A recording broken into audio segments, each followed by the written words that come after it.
You must perform thorough due diligence on a franchise before buying it. If you like this video and want to learn more, I run a free franchise coaching program that you can apply by going to bribeyears.com/coaching or just click the link below. In this coaching program, I have an entire video series on the franchise due diligence process. One of the most important parts of the validation process is speaking to current franchisees. You can get their contact information from the franchise disclosure document, the FDD, or by talking to the franchise rep that you're working with. Some fast-growing brands run group validation calls to avoid bombarding their franchisees with individual calls all day. Remember, these franchisees are running their business. The franchisor does not pay them or incentivize them in any manner to talk to you. They're donating their time, and so you want to be gracious for it. And if you end up setting up a one-on-one, here are some best practices. Contact them to set up a time to talk. Don't just call them out of the blue.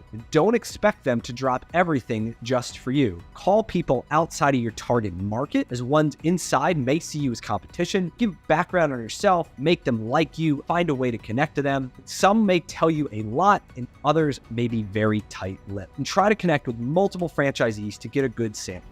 Let's get into the questions. And you can ask these whether it's a one-on-one or on a group validation call. If it is a group call, take note of other questions that people are asking. If your question was one of them, write the answer and don't ask it again, as you don't want to waste their time. And this list is one of the many resources available within that free coaching program. And so here we go. How long have you been in business? You're going to talk to people who just are getting started or others who have been in it for a decade or more. You want to know that perspective. You want to know what they did before that too, and maybe it aligns with your background and you see similarities, or maybe it's completely different. How did you get into it? You want to hear their stories. What did they like about it? What were the benefits that they saw? What does your typical day look like? Are you working full-time in the business or not? People run franchises in all different formats. Some are full-time, they're owner-operators. Some are owner-technicians, like actually do the work. Some, like me, run this CEO model where we hire a team from day one and we build it from the ground up. You want to talk to people who are like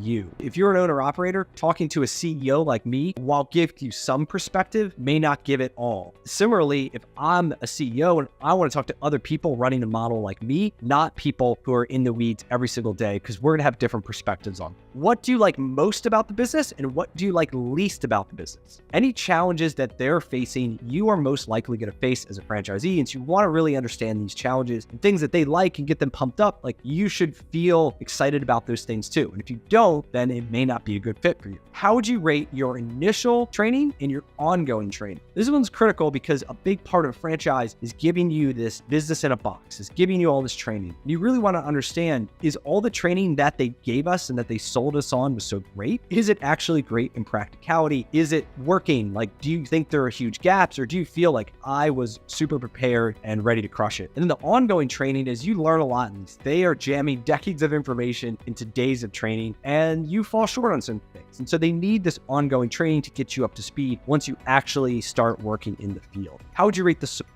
Now, support's separate from training in that you may have questions, you may have issues. It could be something with a website or marketing or a piece of equipment, or you're having this problem at a job. The support should be immediate. They should have somebody you can talk to. Many brands now have Slack or Google Chat or a way to communicate and connect. All that is part of that support that you want to validate. How is the relationship between the franchisees and the franchisors? The franchisee and franchisor should have a very strong working relationship, where franchisors in many cases are only operating one or two corporate locations, and there's usually many more franchisees who are in the fields every single day, and they're the ones that come up with the new ideas that can go up the chain and then get spread out to many franchisees. That's one of the greatest benefits of a franchise, is this community, and that ideas are shared and you can grow together as a team. What do you think about the franchise leadership? Ask this as an open-ended question, not do you like them, but what do you think of them? You can solicit more responses. And many times franchisors should not be on those group validation calls because they want the franchisees to be able to speak freely. That is part of their goal, be independent. If a franchisor is constantly on those calls, that is something you may want to try to ask them offline. What do you think about the marketing and advertising programs? Again, open-ended question here. And the marketing is another big piece that a lot of brands say say they do, and some say they do it really well, and you want to validate that. Does it actually work, or is it up and down? Is it really bad? Are they changing it? How important is the location in this business, and who picked the site? In some brands, the location itself, like the address, matters more than anything else. And if you pick a bad site, the business can fail. And so you really want to understand the process in selecting it, how important it is, who helps, what kind of resources are there, or are you totally on your own?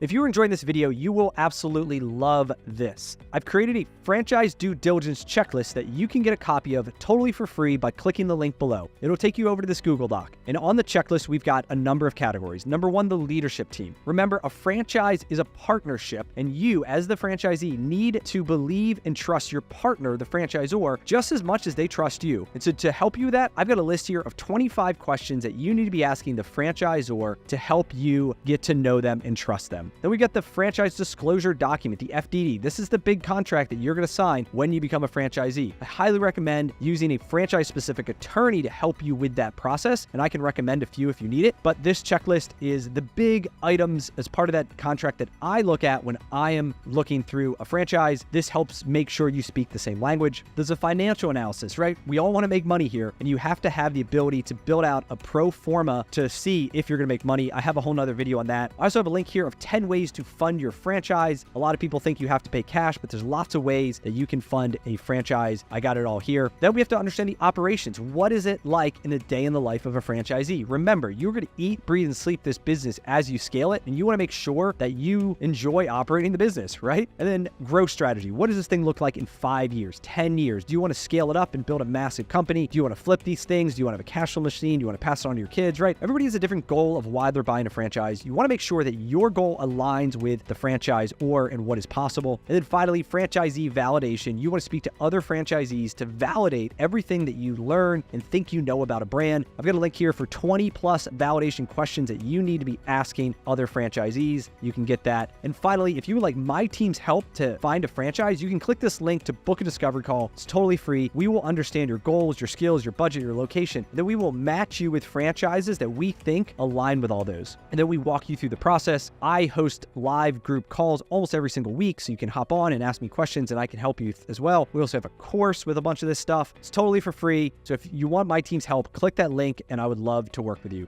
All right, back to the video.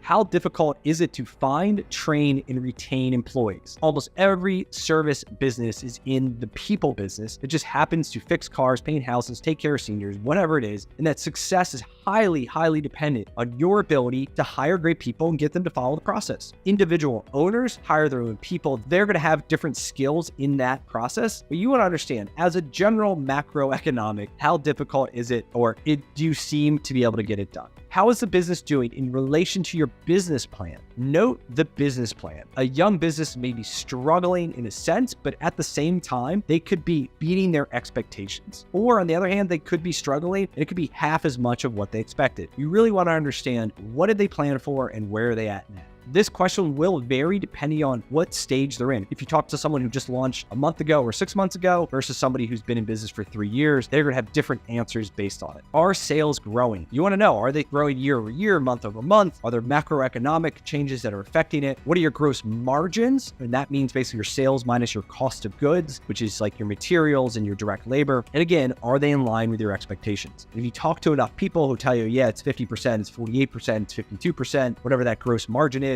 you get a good sample, you can come up with a number that works for your estimations. If you had to do it all over again, would you buy this franchise? That is an excellent question and one that really makes them think. And hopefully the answer is yes, I'll do it again. And I plan on buying more and I plan on growing, and this is great. And if everybody tells you, no, this is a terrible thing, you should run away, I would never do this again, that is a very bad sign, obviously. Would you help me by sharing some monthly costs? Now, this is where it can get a little tricky. Some people don't want to tell you any financials. Other than are open. I recommend to ask in percentages if you can. So like, what's your cost of goods as a percentage? What's your payroll percentage, or what's your target? And what are you seeing? How much is your rent? Are there any other large unexpected expenses I should kind of be aware of? Someone will tell you a lot here and others may not tell you at all. How much can I reasonably expect to earn in my first year? Again, some people may tell tell you this, others may not. It all depends. What about my second year? What about my third year? How big do you think you can build this business? Well, franchisors can't tell you anything more about financials that's not disclosed in item 19 of their FDD. You have to get that financial information by talking to other franchisees. Hopefully, you can get enough information out of them to start to put together a pro forma that gives you confidence in the business model. There's no crystal balls. No one knows exactly what you're going to make in a brand, but the goal is more directional to say, hey, what is possible in this thing? Can I reasonably expect to make $200,000 a year per franchise unit? Can I buy 5 of them? Can I build 10 of them? It becomes a multiple at scale. And then finally, is there anything else that you would like to share with me or that you think might help me in making my decision? You might have some more franchise specific questions about technology or product market fit or the hours of the business, something that's brand specific. So make sure you add your own questions to this list. And at the end of the day, you want to thank them for your time. Remember, they do not have to make these calls. They are investing time in the brand because they want to help grow it. They want to help attract better and new franchisees because the rising tide lifts all the boats. And if someone is very helpful, send them a small gift, whether it's like a digital coffee card or you send them a book or even a handwritten note would be a nice gesture. And remember, if you end up buying in, that person could become a friend, they could become a mentor, and it's something that you can give back to them over time. And the franchise validation process can be very time consuming, but don't skip it. Buying a franchise is a life-changing decision, and you want to make sure that you pick a good one. And don't just follow the hype. Just because a brand works really well for me does not mean it'll work well for you. A good brand for you matches your goals, your skills, your budget, and your location. But the validation process is just one of the steps in the process to confirm everything that you've learned and you think you know about brand. So comment below with any questions and subscribe to this channel to learn more about building wealth and cash flow through franchising. Cheers.